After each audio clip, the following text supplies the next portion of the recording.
তো কেমন আছেন সবাই? আপনারা দেখছেন তন্ত্রমন্ত্র ইউটিউব চ্যানেল মা বগলামুখী তন্ত্র ভান্ডারে, আর আমি আপনাদের সাথে আছি শশী।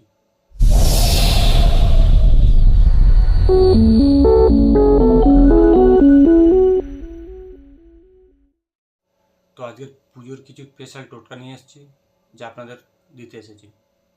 এই পুজো চলাকালীন আপনি যদি এই টোটকাগুলো করতে পারেন, আপনি অনেক কিছু করে ফেলতে পারবেন। তো প্রথমে আসি ষষ্ঠীতে। দেখবেন ষষ্ঠী চলাকালীন যখন ব্রাহ্মণ বেলগাছের গোড়ায় পূজা করে, তখন কি করতে হবে? আপনি লুকিয়ে বেলগাছের কাছে গোড়ায় থেকে কিছুটা মাটি নিয়ে আসবেন, এনে লাল শালুতে মুড়ে ঠাকুর ঘরে রাখবেন। আপনার যদি বেশি শত্রু হয়ে থাকে, সেই শত্রুর পরিকল্পনা নিয়ে আপনি এই কাজটি করবেন। এটি করতে পারলে আপনার শত্রু ধীরে ধীরে কমতে থাকবে বা শত্রু দমন হতে পারে। এবার আসি সপ্তমীতে। সপ্তমীতে আপনি কি করবেন? আপনার যদি মনস্কামনা কিছু থাকে, সেটি পূরণ করার জন্য আপনি বয়স্ক পাগল রাস্তাঘাটে ঘুরে তাদেরকে বাড়িতে নিয়ে এসে নিজের বাড়ি থেকে ভাত বা পায়েস পেট ভরে খাওয়াতে হবে। তার খাওয়া হয়ে গেলে আপনার মনস্কামনাটা জানাবেন মনে মনে। এটি করতে পারলে আপনার মনস্কামনা পূর্তি হবে বা পূরণ হবে। এবার আসি অষ্টমীতে। অষ্টমীতে কি করবেন? 8টি পদ্ম বীজ, শুকনো হলুদ ও একটি লাল শালু কাপড় নিয়ে আসবেন। নিয়ে এসে 3টে জিনিস একত্রিত করে লাল শালুতে বেঁধে, যেরকম পদ্ম, শুকনো হলুদ আর লাল শালুতে বেঁধে আপনার ঘরের ঈশান কোণে রাখবেন। এটি করতে পারলে আপনার যত বাধা বিপত্তি আসুক না কেন, সেই বাধা বিপত্তিগুলো কেটে যাবে। এবার আসি নবমীতে। নবমীতে আপনি করবেন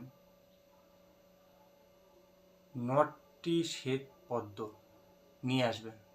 নিয়ে এসে পুজো চলাকালীন নবমীর ব্রাহ্মণকে দিয়ে পুজো করাবেন ও বলবেন যে আমার নাম গোত্র দিয়ে এই পূজাটা করতে। এবার কি করবেন? আপনার নাম গোত্র ধরে যখন পূজাটা হয়ে যাবে, এবার ব্রাহ্মণকে বলতে পারেন বা আপনি নিজেই করতে পারেন, সেই 9টি সাদা পদ্ম ফুল মায়ের চরণে, মা দুর্গার চরণে রেখে দিতে হবে। আর এটা মা দুর্গার পায়ে চরণেই রাখতে হবে। এটি করতে পারলে আপনার ইচ্ছা পূরণ হবে। এটা দুর্গা পুজোর সবচেয়ে স্পেশাল টোটকা। পরে আসি দশমী। বিজয়া দশমীর দিনকে আপনি কি করবেন? আপনার যদি বাস্তুর দোষ হয়ে থাকে, কি করবেন? যখন ঠাকুর বিসর্জন হয় কোনো পুকুরে বা নদীতে, যখন ঠাকুর বিসর্জন হয় পুকুরে বা নদীতে, যখন ঠাকুরটা উপর থেকে ফেলা হয় না, তখন দেখবে জল চলকে উপরের দিকে ওঠে। এবার আপনাকে কি করতে হবে?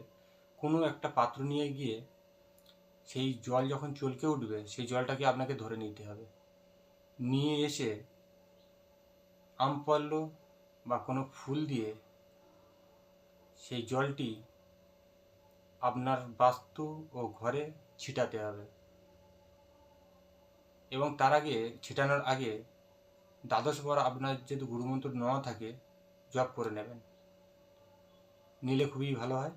আর আপনার যদি গুরুমন্ত্র না নেওয়া থাকে, তাহলে ইষ্ট দেবতাকে জানিয়ে আপনি বাস্তুতে ছিটাতে পারেন। এটি করলে বাস্তুদোষ কেটে যাবে। আজকের মতন ভিডিও এটুকুনি ছিল, পুজোর স্পেশাল টোটকা। আর আমি শর্ট টাইমে দিতে এসেছি, আগে থাকতেই জানা ছিল না, গুরুদেব জানালো, তাই আপনাদেরকে ভিডিওর মাধ্যমে জানালাম। ভিডিওটি যদি ভালো লেগে থাকে লাইক করবেন, কমেন্টে আপনার মতামত জানাবে ও বন্ধুদেরকে শেয়ার করতে পারেন। দেখা হচ্ছে আগামী পর্বে। ততক্ষণ ভালো থাকবেন। ধন্যবাদ।